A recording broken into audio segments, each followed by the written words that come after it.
everyone, and welcome to the concession stand here on the KB Radio Network. I am your host, Kevin Reed, and this is the review of Prime Video's new action horror limited series, The Bondsman, which stars Kevin Bacon in the lead role. This is a 8-episode series that dropped this past Thursday on Prime, and I was anticipating this for a couple of days. And I'm stressing that because I knew nothing about this show. And I just randomly saw a trailer for it like over the weekend. I'm like, oh, that looks interesting. I wonder when it comes out. And then when they showed the date, I'm like, wait, that's a couple of days. All right. And so I was geared up to watch the first couple of episodes and, do the week to week. Well, Prime Video decided to bless us and drop all 8 episodes, and I watched every single one. I must say it was a swift watch. I think every episode is about 30 minutes long. It's not an hour long episode type of show, and I think the show benefited from that format. This show was created by Granger David for Amazon Prime Video. And the premise is a bounty hunter comes back from the dead and finds his job now has a dramatic element after Lucifer reads the receipt wrong. This is also co-produced by Jason Blum from Blumhouse, so the horror is there. And Kevin Bacon is Kevin Bacon, my man. I mean, Kevin Bacon has been doing this for decades. And so it's kind of hard not to get excited when Kevin Bacon pops up on the screen. Not a stranger of horror films. You go back to Tremors, and I know Tremors is classified more as a kind of a comedy, but it's a horror comedy.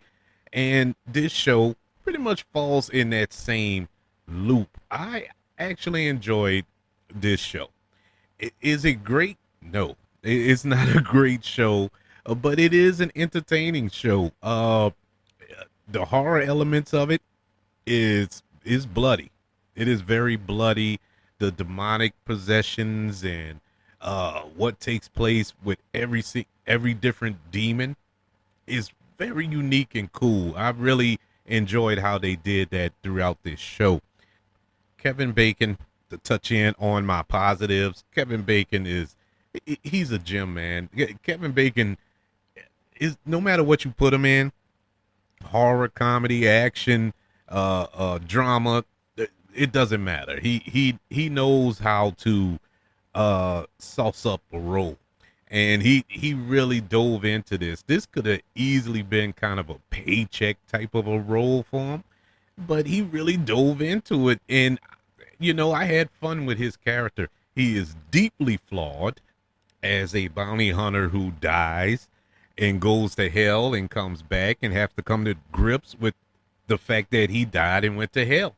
And he's not a religious person, not a spiritual person.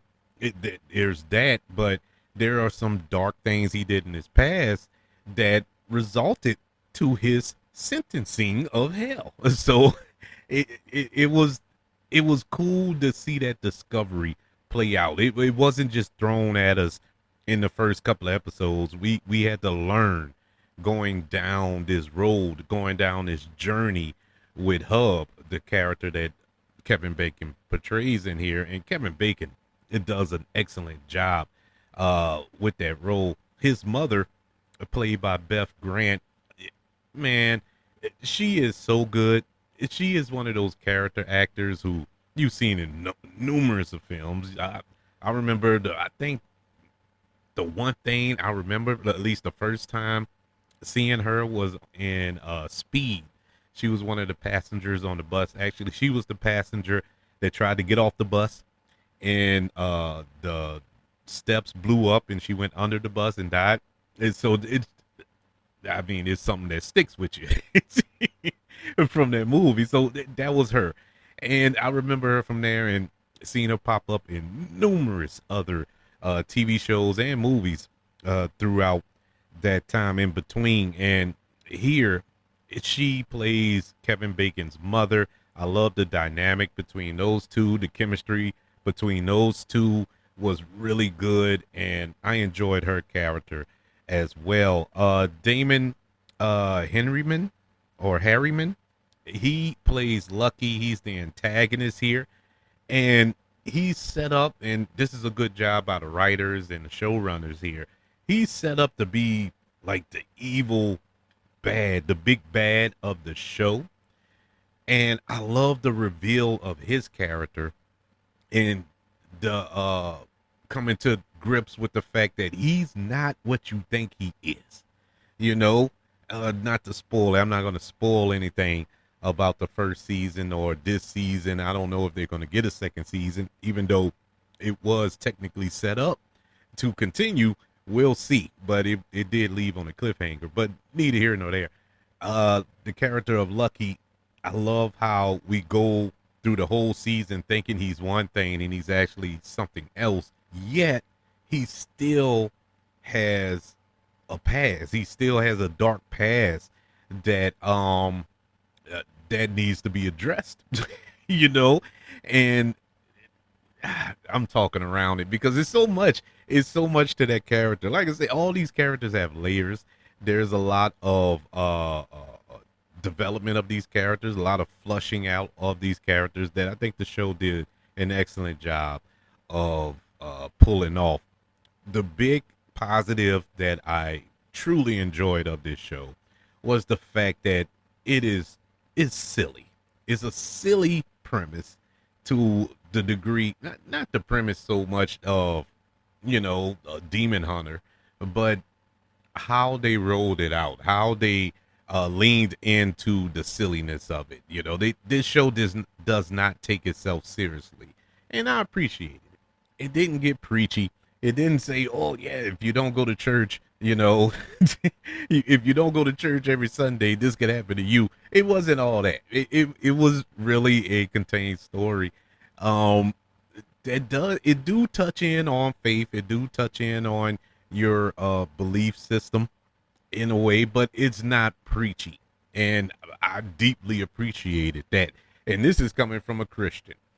But even Christians don't want to be preached to all the time. But this show doesn't do that. And I loved it for that. My negatives, there's a couple. There's a couple. Number one, the supporting cast. The supporting cast did not work. Now there was another one. Oh my God, why is her name escaping me now? The actress who played his I guess you could say supervisor or whatever. She was good. My negative about that was it wasn't more of her. It wasn't a lot of her. I was hoping that she had more to do in the show, but they only gave her 2 episodes, and it wasn't enough in my opinion because I really enjoyed her in the show. But the rest of the supporting cast really didn't click with me. Really couldn't connect with those actors and actresses. The actress who plays his ex-wife, Kevin Bacon's ex-wife, Marianne. She's a singer, well-known singer.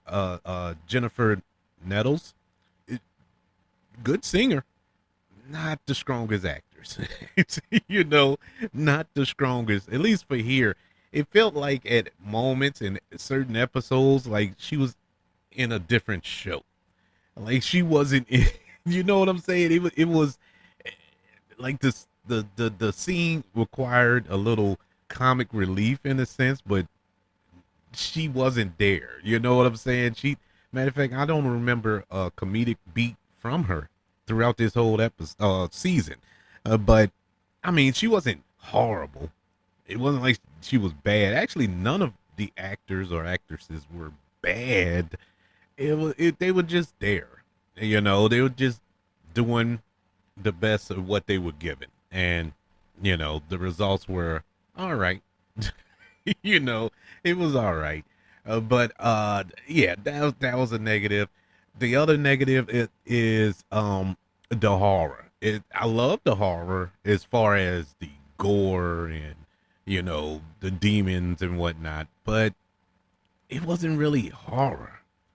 Horror comedies. When you think of horror comedies, that like the aforementioned Tremors, right, with Kevin Bacon. Yeah, it was a horror comedy, but there were elements there where there was some real moments of dread, real moments of oh my God, are they gonna get out of this situation, and so on and so forth. Here, I didn't feel that. I never felt that Kevin Bacon's character was in trouble. Even though he played it off like he was, uh, you know, struggling with these demons and whatnot, even getting his behind whipped a lot of times by these demons. It still didn't quite have the tension that I was hoping it would have. These demons really weren't scary or threatening in the sense of like, the ultimate goal of these demons were to take over the world, to start the apocalypse. I didn't feel like the apocalypse was anywhere near coming to fruition. So it just it just didn't land in that sense. But as far as the story of Hub going on this quote unquote journey, that was fun. Um, the end result, I've been fighting within myself how to say this without being spoilery, but I didn't like the end result. I did not like how this season ended. As far as with his character didn't.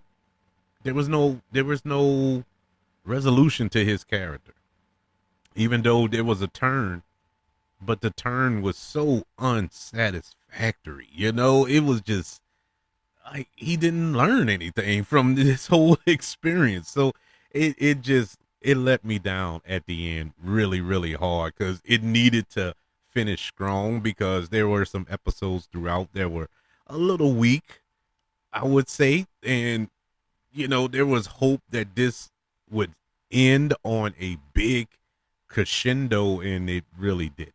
And it was very disappointing in that sense. But overall, I enjoyed the show. It was a good watch. It's nothing that, like, if season 2 is announced and it's coming out, I'm not going to sit there and clear my schedule when it drops. Like, oh man, season 2 of The Bondsman is coming. I'm not, it'll be more like, okay, I'll get to it when I get to it, because it just did not hit. It did not hit the way I wanted it to hit. But it's watchable. It's not the end of the world. It's watchable. The Bondsman, which is currently on Prime Video, all 8 episodes for your viewing pleasure, gets a letter grade of a C minus. Yeah, I think it's decent. It's a decent little show, cute little show that you can sit down and watch one. You can really watch it in one sitting, in one afternoon, one evening, when you have time. I think that's what it's good for, and it was a smart idea for Prime to drop all 8 episodes at once, because waiting week to week for it, it wouldn't have been worth it. It's not worth that, but it is worth a binge. And so kudos to them for seeing that. But I would like to know, did you check out The Bondsman on Prime Video? Did you like it? Did you not like it? And if you didn't see it, are you planning on checking it out? I do recommend it. I say check it out. You might enjoy it. Let me know by email, kbradiopodcast@gmail.com. You can also search for the show on all social media platforms. Just search for the KB Radio Network. Also, don't forget about YouTube. Subscribe to the KB Radio Network channel and like this video if you don't mind. Don't forget about the 5 stars, the reviews, and sharing this show if you're listening on Apple Podcasts, Spotify, iHeartRadio, wherever you are currently listening to the concession stand here on the KB Radio Network. Everybody, thank you for joining me for this review of the brand new action horror series on Prime Video, the Bondsman. Want you all to know that I love you, continue to love everyone, and until we speak again, you all be blessed.